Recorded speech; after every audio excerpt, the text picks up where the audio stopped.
नमस्कार दोस्तों, मेरा नाम है विशाल और आप सबका स्वागत है स्टॉक बॉक्स के stock market business and financial updates में। इस वीडियो में मैं डिस्कस करने वाला हूं दुनिया भर में होने वाले सारे ऐसे इवेंट्स जो आपको फाइनेंशियली इंपैक्ट करेंगे। मतलब आपकी सैलरीज बढ़िया घट सकती हैं, आपके खर्चे बढ़िया घट सकते हैं, इसके अलावा आपकी इन्वेस्टमेंट्स की वैल्यू हो सकता है कल इसकी वजह से बढ़ जाए या घट जाए, या आपको इन्वेस्टमेंट की अपॉर्चुनिटीज पता चले कि अगले 10 साल के लिए या 5 साल के लिए कौन से सेक्टर्स, कौन सी कंपनीज सबसे बढ़िया है। तो ऐसे वीडियोस अगर आप रोज देखना चाहते हैं तो इस चैनल को आप सब्सक्राइब कर लीजिए और इस वीडियो को भी जरूर लाइक कर दीजिए। शुरुआत करूंगा मैं सबके सबसे पहले आर्टिकल से। आज का सबसे पहला आर्टिकल डिस्कस करता है रेमिटेंस के बारे में। US remittance tax. अब मैं बता देता हूं रेमिटेंस होता क्या है। सबसे पहले रेमिटेंस वो पैसा है जो विदेशों में काम करने वाले इंडियंस अपने घर पे अपनी फैमिलीज को भेजते हैं। तो दुनिया में सबसे ज्यादा रेमिटेंस अगर एक कंट्री को मिलता है तो वो है इंडिया। इंडियंस काफी ज्यादा बाहर रहते हैं और वहां से इंडिया में काफी सारे डॉलर्स या दूसरी करेंसीज में हमें पैसा भेजते हैं, जिससे इंडिया को बहुत फायदा होता है। इंडिया की स्ट्रेंथ इसकी वजह से काफी बढ़ी है, स्पेसिफिकली तब जब हमें फॉरेन रिजर्व्स की जरूरत रही हो या किसी तरीके की प्रॉब्लम रही हो। अब मैं यहाँ पे बात कर रहा हूँ डोनाल्ड ट्रंप की। डोनाल्ड ट्रंप ने प्रपोज किया है कि सबसे पहले तो इन्होंने कहा था कि हम 5% टैरिफ लगाएंगे, लेकिन फिर इन्होंने कहा कि हम 3.5% का एक यूएस टैक्स लगाएंगे सारे पैसे पे जो इंडियंस अपने फैमिलीज को भेज रहे हैं यूएस से बाहर। तो combined with 10% reciprocal tariff on imports, मतलब 10% तो इस वक्त वो सारे आइटम्स पर टैक्स लगा है, टैरिफ लगा है जो इंडिया से यूएस आ रहा है। इसके अलावा जो रेमिटेंसेज जाएंगे यूएस से इंडिया, उस पर भी 3.5% का इन्होंने टैक्स प्रपोज किया है और इससे इंडिया की इकोनॉमी को काफी इंपैक्ट पड़ सकता है। सबसे पहले तो सेंटर फॉर डब्ल्यूटीओ स्टडीज का एनालिसिस आया है और ये मेजर्स जो है प्रोजेक्टेड है कि रेमिटेंसेस को कम कर देंगे बाय बिलियंस ऑफ डॉलर्स। तो हजारों करोड़ का डिफरेंस यहाँ पे फील करना होगा इंडियंस को। इंडिया की इकोनॉमी पे काफी फर्क पड़ेगा क्योंकि जो रेमिटेंसेस मिलते थे वो ऑलमोस्ट सबसे पहले तो 3.5% तो टैक्स की वजह से कम हो जाएंगे, एंड इस टैक्स की वजह से काफी सारे इंडियंस पैसे भेजना भी कम कर देंगे इंडिया में, जिसकी वजह से इंडिया में जो उनके रिलेटिव्स हैं उन्हें कम पैसे मिलेंगे। इससे क्या नुकसान हो सकता है? देखिए, कई सारी चीजें हो सकती हैं। कई सारे लोग डिपेंडेंस हैं अपने उन फैमिली मेंबर्स पे जो बाहर अर्न करते हैं, तो कहीं ना कहीं उनका जो कंजम्पशन है वो कम होगा। हर तरीके से अगर आप देखोगे तो कंजम्पशन में डिफरेंस आएगा इंडिया के कंजम्पशन डेटा में, क्योंकि जो एनआरआईज है उसकी वजह से भी काफी सारा कंजम्पशन ड्राइव होता है। मैंने स्पेसिफिकली इंटरनेट पर कुछ लोगों को एनआरआईज को ब्लेम करते हुए सुना है क्योंकि प्रॉपर्टी और रियल एस्टेट के दाम काफी बढ़ रहे हैं, क्योंकि यहाँ पे एनआरआई बायर्स भी पार्टिसिपेट कर रहे हैं प्रॉपर्टीज में, प्रॉपर्टीज को बाय कर रहे हैं और उनके लिए प्राइस इतना मैटर नहीं करता जितना प्राइस सेंसिटिव वो नहीं होते एज कम्पेयर टू समबडी जो इंडिया में रह के रुपीज में कमा रहा है। अब ये पॉलिसी मूव आई है यूएस द्वारा और इसके मल्टीप्लाइंग इफेक्ट्स हो सकते हैं इकोनॉमी पर। और हाउस होल्ड जो बजट है, खर्चे का बजट होता है एक इंसान का, लोकल कंजप्शन है वो कहीं ना कहीं रिड्यूस हो सकता है। इन्वेस्टमेंट्स भी हमारी कम हो सकती है इस स्टेप की वजह से। तो ओरिजिनल वर्जन जो था डोनाल्ड ट्रंप का, वन बिग ब्यूटीफुल बिल, क्या नाम रखा है इन्होंने अपने बिल का, देखो, वन बिग ब्यूटीफुल बिल, जहां पे इनकम टैक्स के रिफॉर्म्स लाए हैं, वो हेल्थ केयर के रिफॉर्म्स है, कॉर्पोरेट टैक्स के रिफॉर्म्स है, फेडरल डेट के रिफॉर्म्स है। यहीं पर इन्होंने 5% का एक्साइज ड्यूटी चेंज किया है आउटवर्ड रेमिटेंसेस पर, मतलब जो पैसा यूएस से बाहर जा रहा है दूसरे देशों में। जो रिवाइज्ड बिल है यहाँ पे हाउस ऑफ रिप्रेजेंटेटिव से पास हुआ और अब रिपब्लिकन मेजोरिटी सेनेट में जा रहा है फाइनल अप्रूवल के लिए, इससे पहले कि एक लॉ बन जाए। New Delhi based think tank है under Indian institute of foreign trade, ये एस्टिमेट करता है कि कहीं ना कहीं हमारे जो प्रोजेक्शंस थे वो जरूर यहाँ पे अफेक्ट होंगे। पहले 190.5 बिलियन डॉलर्स का प्रोजेक्शन था बिटवीन 2025 से 2030 के बीच में, और अब ये ड्रॉप हो सकता है अराउंड 6.8 बिलियन डॉलर्स, मतलब करीब 7 बिलियन डॉलर्स का फर्क पड़ेगा, विच ट्रांसलेट्स टू अराउंड 60,000 करोड़। तो काफी बड़ा यहाँ पे रिडक्शन हमें देखने को मिलेगा इंडिया में जो पैसा बाहर से आता है उसमें। अब यहाँ पे अगर आप देखोगे तो इश्यूज आएंगे, राइट, एंड इसके वजह से ड्रॉप आएगा। साइकोलॉजिकली भी लोग सोचेंगे कि नहीं, देखिए पैसा भेजना है तो फिर काफी सारा टैक्स लग जाएगा, तो कहीं ना कहीं ये एक प्रॉब्लम क्रिएट करेगा हमारे लोकल कंजप्शन में। इन्होंने एक और वार्निंग आई है कि जो टैक्स है ये डिरेल कर सकता है ग्लोबल डेवलपमेंट गोल्स। जो ग्लोबल डेवलपमेंट गोल्स है, अगर 3.5% का टैक्स लगता है तो कॉन्ट्रडिक्ट करता है यूएन के target to reduce remittance cost to 3%। तो यूनाइटेड नेशंस का टारगेट है कि वो रेमिटेंस कॉस्ट को 3% या उसके नीचे लेकर आए। रेमिटेंस कॉस्ट क्या मतलब, एक देश से अगर आप दूसरे देश में पैसा भेज रहे हो तो वो होता है रेमिटेंस। तो इसके कॉस्ट को, जो पैसा यहां से वहां गया, तो इसको 3% से कम लाने का गोल था, और अब ये कहीं ना कहीं हमें ये गोल के अगेंस्ट यूएस का ये डिसीजन जाता हुआ नजर आएगा। तो इससे काफी फर्क पड़ सकता है, बट देखना होगा कि इंडियन गवर्नमेंट यहाँ पे कुछ स्टेप्स लेने की कोशिश करती है, कुछ निगोशिएट करती है यूएस के साथ, या फिर ये अभी तुरंत अप्लाई हो जाएगा।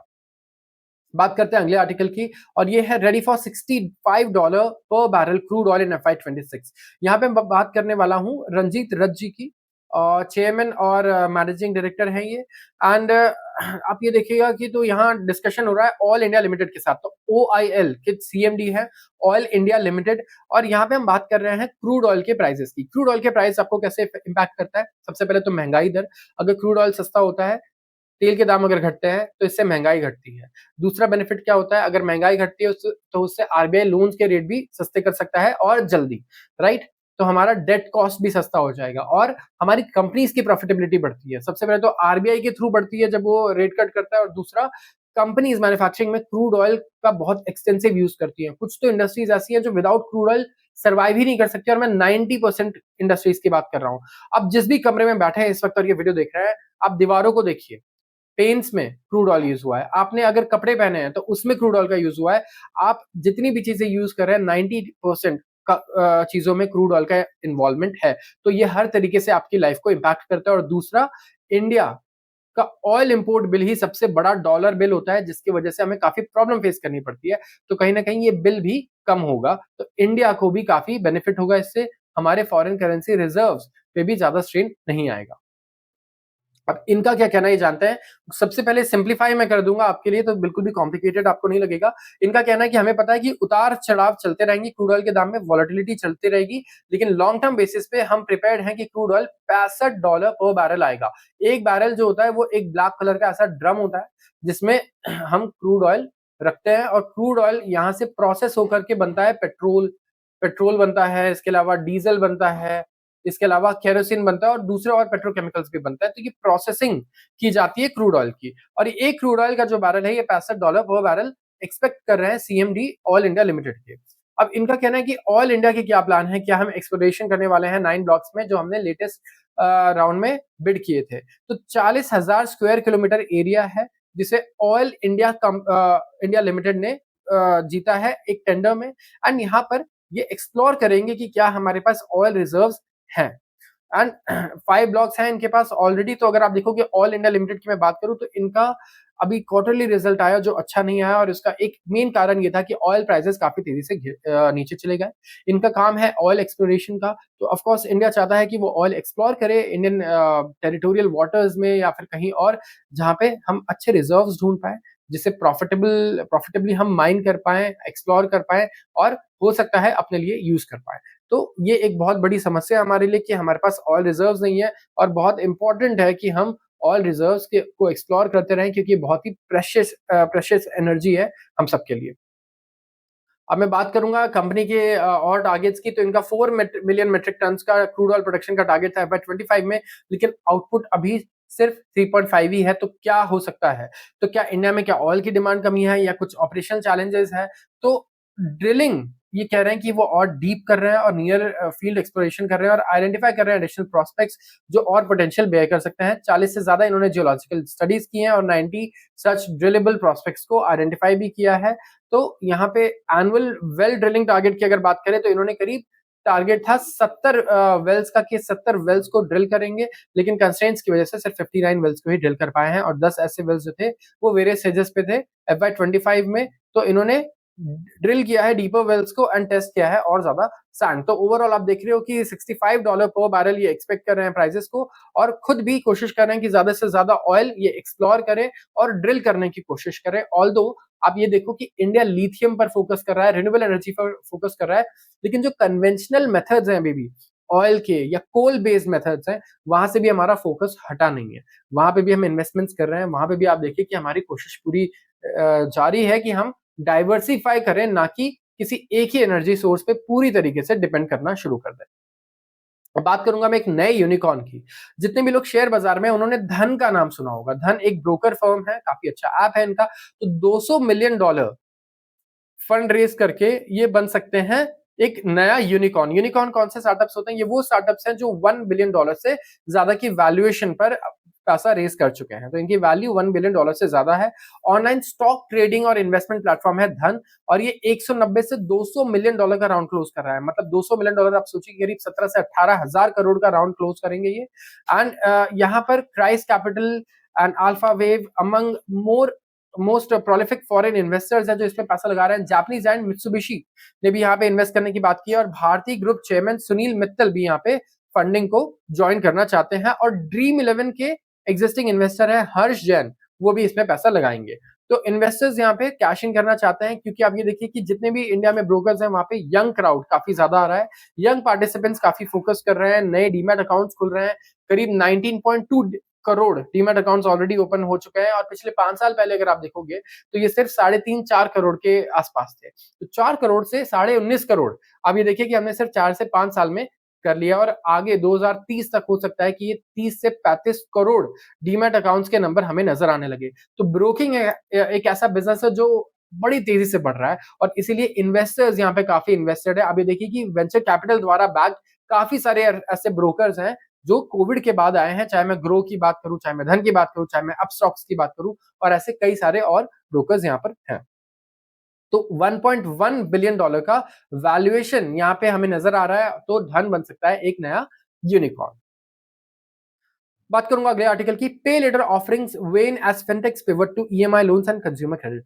क्या आपने बाय नाउ पे लेटर के बारे में सुना है? Bye now pay later services, ये एक इसका बहुत हॉट ट्रेंड बन गया था। जितने भी वेबसाइट्स हैं, चाहे मैं अमेजन की बात करूं, चाहे फ्लिपकार्ट की बात करूं, या फिर फोन पे या फिर पेटीएम, ऐसे फिनटेक जितने फर्म्स थे, उन्होंने क्या किया, उन्होंने कहा कि आप इस सामान को खरीद रहे हो, एक काम करो ना, आप बाद में पैसे देना, 1 महीने बाद पैसे देना। तो buy now pay later services इन्होंने देना शुरू किया, which is very close to credit cards. तो आप क्रेडिट कार्ड नहीं दे रहे हो, लेकिन आप वैसा ही सिमिलर सर्विस अपने टेक प्लेटफॉर्म के थ्रू दे रहे हो। तो एक टाइम पे ये बड़ा ट्रेंडिंग था, लेकिन अगर अब आप देखोगे तो जितने भी फिनटेक हैं वो कहीं ना कहीं इससे अब अपना पीछा छुड़ा रहे हैं, इससे अब अपना मुंह मोड़ रहे हैं। तो जानते हैं क्यों? तो सबसे पहले तो मिलियंस ऑफ इंडियंस जिनके पास क्रेडिट कार्ड नहीं था वो इंस्टेंट लोन ले पा रहे थे, शॉर्ट टर्म लोन्स। और अब यहाँ पर बहुत प्रेशर आने लग गया रेगुलेटरी अथॉरिटीज का। क्यों? क्योंकि आरबीआई ने रेगुलेटरी टाइटनिंग शुरू की, कहा कि ये जो क्रेडिट क्वालिटी है ये अच्छा नहीं है, आप ऐसे लोगों को पैसा दे दे रहे हो जो लोग पैसा वापस लौटा नहीं सकते हैं, तो बिल्कुल भी सही नहीं है। तो बहुत सारे फर्म्स थे, जो बड़े फर्म्स थे, वो bye now pay later offerings को खत्म कर रहे हैं एंड ट्रांजिट कर रहे हैं to equated monthly instalment EMI based lending to stay compliant and manage risk. तो प्रोसेस दैट पेयू है, पेयू मनी, ये ऑपरेट करते हैं कि एनबीएफसी, पेयू फाइनेंस, जिन्होंने buy now pay later form Lazy Pay शुरू किया था, अब इसे इन्होंने एक KYC compliant EMI checkout solution बना दिया है, बाय नाउ पे लेटर को खत्म कर दिया है। तो फिनटेक्स ये देख रहे हैं कि अगर आप ईएमआई दो कि आप पर मंथ पैसा चुकाओ, वहां पे कंज्यूमर पैसे चुका पा रहा है, लेकिन अगर आप ये कहो कि 50,000 की पेमेंट आप 1 महीने बाद देना एक साथ, तो वो कंज्यूमर्स नहीं कर पा रहे हैं। तो शिफ्ट इसीलिए आया है, जो pure play by now pay letter थे अब वो इंब्रेस कर रहे हैं ईएमआई लेंडिंग का स्ट्रक्चर। इसके अलावा आप देखिए पेटीएम पोस्ट पेड, इसको कंप्लीटली शट डाउन कर दिया गया। बाय नाउ पे लेटर जो ऑफरिंग था, यहाँ पे इसे पूरी तरीके से खत्म कर दिया गया। मोबीक्विक ने कहा है अपने अर्निंग्स डिस्क्लोजर में कि इन्होंने भी डिसकंटिन्यू कर दिया है अपने यूजर्स को जो ये सर्विसेज दे रहे थे बाय नाउ पे लेटर का। और इसके अलावा फ्यू मेजर प्लेयर्स हैं जैसे कि सिंपल, जो अभी अवॉइड कर रहा है regulatory entitlements bye staying outside the formal lending ecosystem. तो कोई लोन देते ही नहीं अपने कस्टमर्स को, और फाइट कर रहा है cash on delivery in ecosystem food delivery and quick commerce by building a model of trust around payments and delivery of products। तो कोई भी स्टार्टअप अब directly by now pay letter में एंगेज नहीं करना चाहता है, जब से आरबीआई ने यहाँ पे काफी स्ट्रिक्टनेस अप्लाई करनी शुरू कर दी, काफी रेगुलेटरी कंस्ट्रेंट्स आ गए, जहां पर हमने देखा कि लोग पैसा नहीं दे पा रहे हैं, लोग फंस जा रहे हैं, और लोग ये रियलाइज नहीं करते कि इतना उधार लेने के बाद शायद वो इस उधार को रीपे ना कर पाए। बात करूंगा अगले आर्टिकल की, इंडिया का data centre business. Data centres one of the hottest businesses है इंडिया में, जिसके बारे में बहुत कम बातचीत होती है। ये एक ऐसा इन्वेस्टमेंट अपॉर्चुनिटी है जहां पे बड़े बड़े इन्वेस्टर्स, चाहे मैं बात करूं कॉन्ग्लोमरेट्स चलाने वाले लोग जैसे अडानी या टाटा ग्रुप या रिलायंस की, जो यहाँ पे अपॉर्चुनिटीज ढूंढ रहे हैं कि वो हर तरीके से यहाँ पे इन्वेस्ट करें, चाहे वो क्लाउड बिजनेस हो, चाहे वो डेटा सेंटर्स का बिजनेस हो। तो क्या ऐसा कोई रीजन है कि हमें इससे दूर रहना चाहिए? नहीं, हमें भी जरूर रिसर्च करना चाहिए इसके बारे में और अंडरस्टैंड करना चाहिए कि किस तरीके से हम इस सेक्टर में इन्वेस्ट करके अपने वेल्थ को और इंक्रीज कर सकते हैं, अच्छे बेंचमार्क्स को बीट कर सकते हैं। अब मैं बात करूंगा इस सेक्टर की। इंडिया का जो डेटा सेंटर इंडस्ट्री है, ये एक्सपेक्टेड है कि अट्रैक्ट करेगा 20 से 25 बिलियन डॉलर, यहां मैं बिलियन डॉलर्स की बात कर रहा हूं, of fresh investments in the next 5 to 6 years. तो बिलियंस ऑफ डॉलर्स के इन्वेस्टमेंट की बात कर रहे हैं। 5 से 6 साल में 20 से 25 बिलियन डॉलर का इन्वेस्टमेंट आता है, मतलब हर साल आप देख रहे हो करीब करीब 5 बिलियन डॉलर का इन्वेस्टमेंट इस सेक्टर में। फास्ट ग्रोइंग इंडस्ट्री है, यहाँ पे रियल एस्टेट फुटप्रिंट भी काफी बढ़ सकता है। 55 मिलियन स्क्वायर फीट तक बढ़ सकता है ये 2030 के एंड तक, जो अभी सिर्फ 15.9 मिलियन स्क्वायर फीट है। डेटा सेंटर एक ऐसा सेक्टर है जो बड़ी तेजी से बढ़ रहा है। टोटल कैपेसिटी आप देखिए कि 4.5 गीगावाट हो जाएगा, ट्रिपल से ज्यादा हो जाएगा बाय 2030। और यहाँ पे कौन से ऐसे फैक्टर्स हैं जो मदद कर रहे हैं डेटा सेंटर्स की? एक है क्लाउड कंप्यूटिंग, एक है artificial intelligence, internet of things and accelerated digitalisation across sectors. 307 megawatt था ये 2018 में, और इंडिया का जो डीसी कैपेसिटी था ये एक्सपैंड होकर हो चुका है 1.26 गीगावाट दिस अप्रैल, जहां 4 गुना इंक्रीमेंट देखने को मिली है। तो ऑलरेडी जो लोग 4 साल पहले, 2 साल पहले या 3 साल पहले भी इन्वेस्टेड थे, वो 5 से 10 गुना कर चुके हैं अपने कैपिटल को, जिन्होंने अच्छी कंपनीज में इन्वेस्ट किया था डेटा सेंटर से रिलेटेड। और अब भी लेकिन यहाँ पे एक्सपेक्टेशंस हैं कि 3 से 4 गुना यहाँ पे हमें कैपेसिटी एक्सपेंशन देखने को मिल सकता है, और रेवेन्यू एक्सपेंशन भी करीब इसी तरीके का हम एक्सपेक्ट कर सकते हैं अगले 5 सालों में। Mumbai and Chennai dominate the landscape, comprising nearly two-thirds of total capacity. Mumbai और चेन्नई दो ऐसे सिटीज हैं जो डोमिनेट कर रहे हैं यहाँ पे। 2/3 2/3 ऑफ जो टोटल कैपेसिटी है वो यहीं पर है। मुंबई लीड करता है विद 41% एंड चेन्नई लीड करता है विद 23% एंड दिल्ली एनसीआर है 14%। तो तीनों को अगर आप एक साथ कर दोगे तो कहीं पे यहाँ पे हमने 3 गुना जंप देखा है पिछले 6 से 7 सालों में। मार्केट एक्सपांड कर रही है beyond large scale colocation facilities and hyperscalers to edge data centers driven by increasing need for lower latency। तो रियल टाइम एप्लीकेशन है, इंडिया बड़ी तेजी से डिजिटाइज हो रहा है, एआई का यूसेज बहुत एक्सपेंसिव है, क्लाउड पे लोग आ रहे हैं, लोग अब हार्ड डिस्क की जगह अपना डेटा क्लाउड पर स्टोर करना चाहते हैं। बड़ी बड़ी कंपनीज क्लाउड यूसेज को अडॉप्ट कर रही है, तो कहीं ना कहीं काफी बढ़िया प्रोस्पेक्ट्स नजर आते हैं। बुलिश आउटलुक है, backed by several key investment announcement, underscoring growing investor confidence in India's digital infrastructure. तो आपको ये समझ में आ गया होगा, 2020 से लेकर अभी तक 14.5 बिलियन ऑलरेडी फ्लो कर चुका है इस सेक्टर में, और 20 से 25 बिलियन डॉलर्स एक्सपेक्टेड है कि फ्लो करेगा 2030 तक। ग्रोइंग डिमांड है ओटीटी प्लेटफॉर्म से, सीडीएन प्रोवाइडर से, कि लो लेटेंसी हमें सर्विसेज मिले, अच्छी परफॉर्मेंस देखने को मिले। अब बात करेंगे अगले आर्टिकल की, VC smell a big opportunity as pet care expands beyond food. अब मैं बात कर रहा हूं पेट केयर इंडस्ट्री की। अब कोविड-19 के बाद से अगर आप एक ट्रेंड देखेंगे तो काफी सारे लोगों ने पेट्स को अडॉप्ट करना स्टार्ट किया। इसके साथ ही जब से क्विक कॉमर्स फर्म्स आई हैं, उसके अलावा ई कॉमर्स बड़ी तेजी से बढ़ा है, तो आप देखोगे पेट केयर प्रोडक्ट्स को बड़ा ईजी हो गया है लोगों तक पहुंचाना। हमारे पास डिस्ट्रीब्यूशन ऑलरेडी मौजूद है। तो जितने भी वेंचर कैपिटल फर्म्स हैं इस टाइम पे, वो नजर रख रहे हैं ऐसे स्टार्टअप्स पे जो सर्व कर रहे हैं पेट केयर इंडस्ट्रीज को, जो फोकस कर रहे हैं पेट केयर फूड पे, पेट केयर हेल्थ केयर पे, और ऐसी सारी चीजों पे। तो एक बार हम देखते हैं क्या लिखा है इस आर्टिकल में। सबसे पहले तो ये मेंशन कर रहे हैं कि रैपिड एक्सपेंशन हुआ है कोविड के बाद से। तो कोविड के बाद से अगर आप देखोगे तो रैपिड एक्सपेंशन हमें देखने को मिल रहा है पेट केयर स्पेस में। सर्ज आया है पेट एडॉप्शंस में स्पेसिफिकली अगर आप देखोगे, एंड इससे रिस्क कैपिटल और स्ट्रेटेजिक इन्वेस्टर्स इन अपॉर्चुनिटीज ढूंढ रहे हैं पेट केयर स्टार्टअप स्पेस में। जैसे स्विस मल्टीनेशनल नेस्ले, नेस्ले का नाम हम सबने सुना है, इन्होंने इन्वेस्ट किया है ड्रूल्स में, जो एक पेट फूड ब्रांड है, यूनिकॉर्न बन चुका है ये, प्राइवेटली हेल्ड, और $1 बिलियन से ज्यादा की वैल्यूएशन है। Supertails digital pet care platform है, बैक बाय फायरसाइड वेंचर्स, और ये बात कर रहा है 24 से $25 मिलियन रेज करने की इन अ फ्रेश राउंड, जो लोग अवेयर हैं इस मैटर से। इसके अलावा हेड्स अप फॉर टेल्स एक पेट केयर ब्रांड है, रिटेल चेन है, जो बैक्ड है by Peak XV ventures partners, और ये भी डिस्कस कर रहा है नए राउंड्स रेज करने के लिए। तो जितने भी पेट केयर फर्म्स हैं वो नए राउंड्स यहाँ पे करने की बात कर रहे हैं, डिस्कस कर रहे हैं कि वो पैसा रेज करेंगे वीसी से, एंड इन्वेस्टर्स काफी हेल्दी कैटेगरी में इसे देखते हैं, क्योंकि ऑन द वन साइड एक ग्रोथ है और ऑन द अदर साइड यहाँ पे प्योर रिटेंशन कैटेगरी भी है, अच्छा मार्जिन भी है, क्योंकि पेट्स पर लोग अच्छा खासा पैसा खर्च करते हैं।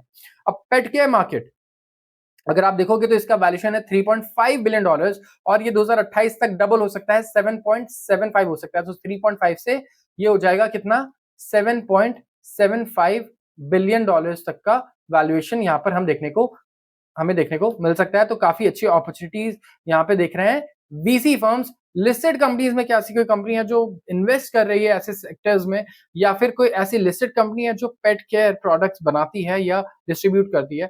अगर आपको पता हो तो जरूर बताएं कमेंट सेक्शन में। आज के लिए बस इतना ही। अगर आपको वीडियो पसंद आई हो तो जरूर इसे लाइक करें और चैनल को सब्सक्राइब करना बिल्कुल ना भूलें। आप सबका बहुत बहुत धन्यवाद।